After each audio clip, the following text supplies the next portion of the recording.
এই ছোট্ট মেয়েটির প্রতিভা দেখে সত্যি আমি অবাক হয়ে গিয়েছি। সবাইকে স্বাগতম জানাচ্ছি আমার নতুন একটি ব্লগে। কেমন আছেন সবাই? আশা করছি সবাই অনেক অনেক ভালো আছেন। যারা যারা আমার ভিডিওটি দেখছেন তাদেরকে অনেক অনেক ধন্যবাদ। যারা ফেসবুক পেজ থেকে দেখছেন প্লিজ আমার পেজটা লাইক ফলো দিবেন, আর যারা ইউটিউব থেকে দেখছেন প্লিজ আমার চ্যানেলটি সাবস্ক্রাইব করে দিবেন। এবার যেহেতু আমরা নিউ টাউন একটা হোটেলে উঠেছি, তাই কলকাতা নিউ মার্কেটে তেমন একটা যাওয়া হয় না, কারণ নিউ টাউন থেকে কলকাতা নিউ মার্কেটের দূরত্ব অনেক, ভাড়াও প্রায় 400 থেকে 450 টাকার মতো, এই জন্য খুবই কম যায়। তো আজকে আমরা কলকাতা নিউ মার্কেটে গিয়েছিলাম সকাল সকাল, কারণ আমাদের একটু কাজ ছিল মানি এক্সচেঞ্জের দোকানে। মানি এক্সচেঞ্জের দোকানগুলো হচ্ছে মার্কুইস স্ট্রিটে, তাই আমরা নিউটাউন থেকে একটা ট্যাক্সি নিয়ে চলে গেলাম মার্কুইস স্ট্রিটে। আর গাড়ি থেকে নেমেই দেখি এই ছোট্ট মেয়েটা রশির উপর এইভাবে হেঁটে যাচ্ছে, নাচছে। এটা দেখে আমার খুবই ভালো লাগছিল, তাই আমি একটু দাঁড়িয়ে দাঁড়িয়ে দেখছিলাম আর ভিডিও করছিলাম। শুধু আমি না, কিন্তু আশেপাশে আর অনেক লোকজন ছিল, তারাও দাঁড়িয়ে দাঁড়িয়ে দেখছিল, ভিডিও করছিল। তাই আমার বড়মশাই আমাকে বললো তুমি ভিডিও করো, দেখো আমি একটু মানি এক্সচেঞ্জের দোকান থেকে ঘুরে আসি, কাজটা সেরে আসি।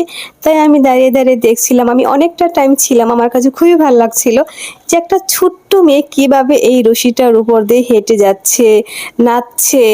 মানে এত প্রতিভা মানুষ কোথা থেকে পায়? আমি এগুলো আগেও দেখেছিলাম, ফেসবুকে দেখেছি, টিভিতে দেখেছি, কিন্তু এই প্রথম আমি বাস্তবে দেখলাম। আমার কাছে এটা অনেক বেশি ভালো লেগেছে, একটু ভয়ও লেগেছে, মনে হচ্ছিল যে মেয়েটা এই বুঝি পড়ে যাবে, এই বুঝি পড়ে যাবে। মেয়েটার প্রতিভা দেখে সবাই মেয়েটাকে টাকা দিয়ে হেল্প করছিল, যে যেমন পারে। আমিও দিয়েছি, কারণ আমার কাছে একটু বেশি ভালো লেগেছে। আর এটাকে কি বলে, এটা কি কোনো সার্কাস, নাচ নাকি অন্য কিছু, আমি ঠিক জানি না। আপনারা যদি কেউ জেনে থাকেন তাহলে অবশ্যই কমেন্ট করে আমাকে জানাবেন। আমি এদিকে ভিডিও করছিলাম আর ওইদিকে আমার বরমাসে তার কাজ কমপ্লিট করে ফেলেছে। এরপর আমরা চলে গেলাম দাওয়াত রেস্টুরেন্টে নাস্তা করার জন্য, কারণ আমরা সকালে নাস্তা করিনি, প্রায় 11:30টার মতো বাজে, আর আমাদের দুজনেরই অনেক ক্ষুধা লেগে গিয়েছে। এই রেস্টুরেন্টের খাবার কিন্তু মোটামুটি ভালোই। এর আগে আমরা যখন মার্কুইস স্ট্রিটে ছিলাম, আমরা প্রায় এই রেস্টুরেন্টে খেতাম। এই জায়গার খাবারটা আমার কাছে অনেক ভালো লাগে, বিশেষ করে খাসির মাংস। আজকেও আমরা গিয়েছিলাম রুমালি রুটি দিয়ে খাসির মাংস খাওয়ার জন্য, কিন্তু এত সকালে এখনো খাসির মাংস হয়নি, তাই আমরা নিয়েছিলাম রুমালি রুটি। রুমালি রুটি ছিল আমার পছন্দ, আর চিকেন ভুনা, আর নিয়েছিলাম ডাল ভুনা। আর আমার বড় মশাই নিয়েছিল নান রুটি, তার আবার নান রুটি অনেক পছন্দ। নাস্তা শেষ করে আমরা চলে গেলাম চা খাওয়ার জন্য। এই দাদাটা অনেক ভালো চা বানায়। যারা বাংলাদেশ থেকে কলকাতায় বেড়াতে আসেন, মার্কুইস স্ট্রিটে থাকেন, তারা অবশ্যই এই দোকানে চা খাবেন, মালাই চাটা খাবেন।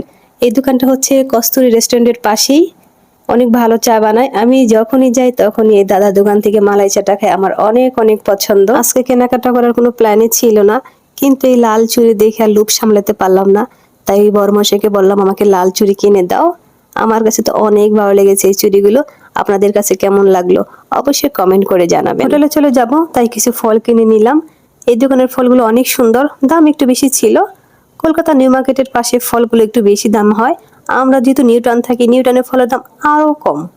মানে কলকাতায় ফল খেয়ে এত শান্তি, একটা একটা করে সব ফল কেনা যায়, সব ফলের টেস্ট নেওয়া যায়, এই জিনিসটা তো আমার কাছে অনেক অনেক ভালো লাগে। আর এখানে ফলের দাম কি বলবো, অনেক কম আমাদের দেশের তুলনায়। আমাদের দেশে তো সব বড় লোকরা বাস করে, আমরা গরিব মানুষ ভাই, তাই যখন কলকাতায় আসি ইচ্ছে মতো ফল খেয়ে যাই। যাই হোক, বেশি কথা বলা ভালো না, আমার কথায় কেউ কিছু মনে করবেন না। আজকের ভিডিওটি এখানেই শেষ করব। সবাই অনেক অনেক ভালো থাকবেন, আমার জন্য বেশি বেশি আশীর্বাদ করবেন। আমার ভিডিও যদি ভালো লেগে থাকে অবশ্যই লাইক, কমেন্ট এবং শেয়ার করবেন। দেখা হবে পরবর্তী ভিডিওতে। Bye bye, tata.